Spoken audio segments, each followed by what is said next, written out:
स्वागत तो बहुत जोरदार हुआ, बिल्कुल बहू जैसा। तो माहौल क्या चल रहा है आजकल? देखिए, मैं यहाँ की बहुरिया हूँ तो बहू की तरह ही स्वागत होगा। मैं तो यहाँ की लोकल हूँ, मैं तो यहाँ की बहुरिया हूँ, लेकिन माननीय सांसद जी फिल्मों में बहुरिया बनते हैं, इसीलिए यहाँ की जनता का मूड बहुत अच्छा है और मुझे सहयोग प्यार आशीर्वाद प्राप्त हो रहा है, क्योंकि काजल निषाद का व्यक्तिगत चुनाव नहीं चल रहा है, ये मेरी जनता का चुनाव चल रहा है, ये जनता का उत्सव है। अच्छा, लगातार जनसभाएं आप कर रही हैं, यहाँ पे भी कर रही हैं और भी जगह जनसंपर्क आप कर रही हैं। माहौल किस तरफ आपको दिख रहा है और इंडिया गठबंधन कहाँ तक परफॉर्म कर रहा है गोरखपुर में? इंडिया गठबंधन बहुत अच्छा परफॉर्म कर रहा है, माहौल भी इंडिया गठबंधन के पक्ष में ही दिख रहा है। आप देखिएगा, भारी से भारी मात्रा में साइकिल का ही बटन दबेगा 1 तारीख को। क्यों? इसके कारण है, एक तो 1 जून को हमारा जन्मदिन है, तो सभी आशीर्वाद के स्वरूप वोट डालेंगे। दूसरी बात कि ये जनता वर्सेस सत्ता का चुनाव चल रहा है, तो जनता अपने मुद्दों से ही परेशान है, अपने ही महंगाई से, बेरोजगारी से, ये सारे मुद्दों से जनता भारतीय जनता पार्टी की सरकार से परेशान है। हर तबका परेशान है देखा जाए तो, चाहे अधिवक्ता हो, अधिकारी हो, व्यापारी हो, चाहे कर्मचारी हो, चाहे महिलाएं हो, बच्चियां हो, जवान हो, किसान हो, मजदूर हो, मजलूम हो, हर कोई, मुस्लिम हो, हर कोई परेशान है भारतीय जनता पार्टी से। और यही सब पीडीए की जो सरकार है, पीडीए ही एनडीए को हराएगा, आप देखिएगा। अच्छा, बीच में चल रहा था कि निषाद जो है, निषाद वाला कॉन्सेप्ट चल रहा था, जातीय समीकरण चल रहा था। बीजेपी से जो थे आपके ससुर जी, जिनको आप कहती थी, वो आजकल दिखाई नहीं दे रहे हैं, क्या कहेंगे?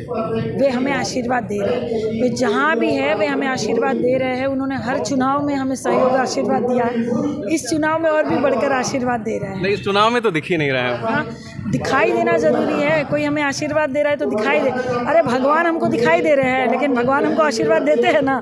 तो वैसे ही हमारे ससुर जी, माननीय संजय निषाद जी, दिखाई ना दे भले, लेकिन वे हमें आशीर्वाद दे रहे हैं। अच्छा, और कौन कौन से मुद्दे आपको, नए मुद्दे मिले? पिछली बार भी हम आपसे मिले थे, बातचीत हुई थी, आपको याद होगा शायद। इस बार कौन कौन से मुद्दे हैं जिनमें इजाफा हुआ है, जिन पे काम करने की ज़रूरत है? देखिए, एक तो इनका पेपर लीक हो जाता है, और अभी अभी आपने देखा पुलिस भर्ती वाला पेपर लीक हो गया, अभी देखा आपने नीट का पेपर लीक हो गया। भारतीय जनता पार्टी की सरकार में जितने लव लेटर लीक नहीं होते हैं, उतने पेपर लीक होते हैं। ये बड़ा गंभीर मुद्दा है। मतलब नौजवान साथी, आप जैसे नौजवान साथी जिनको रोज़गार न मिले, जो सालों से तैयारी करके पेपर दे रहा हो, माता पिता नून रोटी खिलाकर बच्चों को पढ़ाते हो, बाबूजी ज़मीन बेचकर बच्चों को पढ़ाते हो, और उनका पेपर लीक हो जाए तो ऐसे नौजवान साथी आत्महत्या कर रहे हैं। गंभीर विषय है।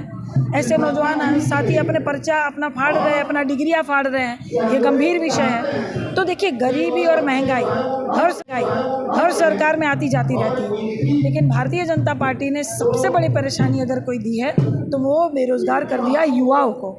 युवा जो कल का भविष्य है, युवा जो जिसका सपना पूरा करने का समय चल रहा है, वो मैं देख रही हूँ कई बगीचों में घूम रहे हैं, कभी चकल्लस कर रहे हैं, कभी मोबाइल पे वीडियो फोटो रील बना रहे हैं, जबकि ये उनका समय है उनका सपना पूरा करने का, रोजगार करने का। ये सबसे बड़ा गंभीर मुद्दा यहाँ भाजपा की सरकार में चल रहा है। अच्छा, आप भी एक सवाल, आप भी एक नारी हैं और नारी सशक्तिकरण को लेकर के बीजेपी तमाम दावे करती है। आप कैसे देखती हैं? तमाम उदाहरण आपको गोरखपुर में भी देखने को मिले, शायद आपको याद हो, हम नाम नहीं लेंगे, तो क्या कुछ कहेंगे आप? भारतीय जनता पार्टी वाले कहते हैं बेटी बचाओ बेटी पढ़ाओ, अपनी बेटी के साथ तो न्याय नहीं कर रहे हैं, अपनी पत्नी का मंगलसूत्र का तो लाज नहीं रख रहे हैं। उनकी बेटी कह रही है कोर्ट में जाएंगे, उनकी पत्नी कह रही है डीएनए टेस्ट करवाएंगे। पहले अपनी बेटी और अपनी पत्नी के साथ न्याय करें, तब दूसरों के मंगलसूत्र की फिक्र करें।